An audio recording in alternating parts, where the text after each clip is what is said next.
There is a country that has been dreamed about, painted, written about, and fought over more than almost any other place on Earth. A place so beautiful that entire art movements were born just trying to capture it. A place where every street corner looks like a painting. Every meal feels like a celebration, and every sunset seems designed just for you. But here's something most people never realize. France isn't just romantic, and it's radical. This is a country that executed its own king, birthed modern human rights, survived Nazi occupation, and still somehow remains the most visited nation on the entire planet. More tourists step onto French soil every single year than the population of most countries. This is France, and today we're not just visiting the postcards. We're going deeper into its blood-soaked history, its obsessive love of beauty, its dangerously delicious food, and the quiet magic that keeps millions of travelers coming back again. Our journey begins in Paris, a city built on rebellion disguised as elegance. Long before it was called the most romantic city in the world, Paris was a battlefield of ideas. It was here that philosophers dared to question kings. Artists tore up centuries of tradition overnight, and ordinary cobblestone streets became stages for revolutions that changed human history forever. Inside the Louvre, once a fortress, then a palace, now the largest art museum on Earth, lies more raw human genius than most countries produce in a century. Somewhere behind bulletproof glass, protected by an entire security force, sits the Mona Lisa, a painting so mysterious, so obsessively studied, that it has been stolen, slashed, and even attacked with soup, yet still remains the most famous artwork in human history. And just a short walk away stands Notre Dame, a cathedral 8 centuries old, that has outlived plagues, wars, revolutions, and a devastating fire in 2019 that nearly destroyed it completely. Yet somehow it still stands, scarred but unbroken. But the real heart of Paris isn't in its monuments, it's in its shadows. In Montmartre, once home to starving painters like Picasso and Van Gogh, artists still line the streets today, selling dreams for a few euros, exactly as they did over 100 years ago. But France is not just Paris. Step outside the capital, and the entire country transforms, as if you've entered a different world altogether. In Provence, time doesn't just slow down, it seems to stop entirely. Villages built centuries ago still stand exactly as they were, their lavender fields stretching for miles, so vivid and endless that photographs of them often look artificially edited, but they're real. Further west in Bordeaux, the land tells a darker, richer story, one written in blood-red wine. For over 2,000 years, this region has perfected the art of turning simple grapes into liquid gold, producing bottles that have sold for hundreds of thousands of dollars at auction. And along the Loire Valley, over 300 fairy tale castles rise from the landscape. Homes, once built for kings, queens, and nobility so wealthy, they built entire palaces just to entertain guests for a single weekend.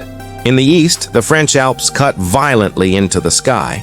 Dramatic, jagged and unforgiving, home to Mont Blanc, the tallest peak in Western Europe, where climbers have both conquered glory and lost their lives chasing the... If there's one thing France is famous for beyond its beauty, it's food. And here, food isn't just eaten, it's worshipped. The French don't just cook meals, they treat every dish as sacred art.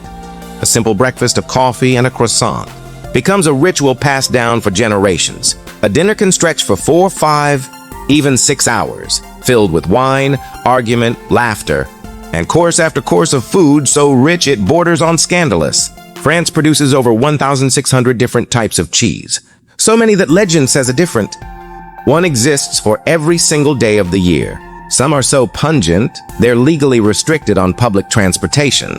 And it's no accident that the world's most prestigious cooking recognition, the Michelin star, has its roots right here in France. Chefs have been known to break down in tears, or worse, when they lose one. But perhaps the most shocking part of French food culture isn't the taste, it's the philosophy behind it. In a world obsessed with speed, convenience, and eating on the go, France still insists, almost rebelliously, on slowing everything down. To understand France, you have to understand its violent, brilliant, unforgettable history, and because few nations have shaped the modern world quite like this one. At the Palace of Versailles, Kings once lived in such obscene luxury that the palace alone contains over 2,000 windows and 700 rooms, a symbol of power so extreme. It eventually triggered its own destruction, because in 1789, the people had finally had enough. Ordinary citizens rose up in what became one of the bloodiest and most transformative events in world history, and the French Revolution. Kings were executed, heads rolled, literally by guillotine, in front of screaming crowds. And from that chaos rose ideas that still shape democracies today: liberty, equality, and fraternity. Just over a century later, the beaches of Normandy became the site of one of the most pivotal and deadliest moments of the 20th century, when thousands of soldiers stormed the shore under gunfire, forever changing the course of World War II. Today, monuments like the Arc de Triomphe stand not just as tourist attractions, but as scars turned into symbols, reminders of sacrifice. On the southern edge of the country lies a completely different France, sun-drenched, dazzling, and unapologetically glamorous. The French Riviera has attracted the world's elite for over a century. Billionaires, film stars, and royalty, drawn to its turquoise waters and golden coastlines like moths to flame. This is where fortunes are spent in a single weekend, and where the world's most famous film festival, Cannes, turns a quiet coastal town into a global spectacle every year. But beyond the glamour, small fishing villages along this coast still live simply, untouched, unbothered, and almost defiantly ordinary, existing quietly in the shadow of extreme wealth. Here, life moves to the rhythm of the sea. Slow mornings, impossibly long lunches, and evenings that stretch endlessly into golden cinematic sunset.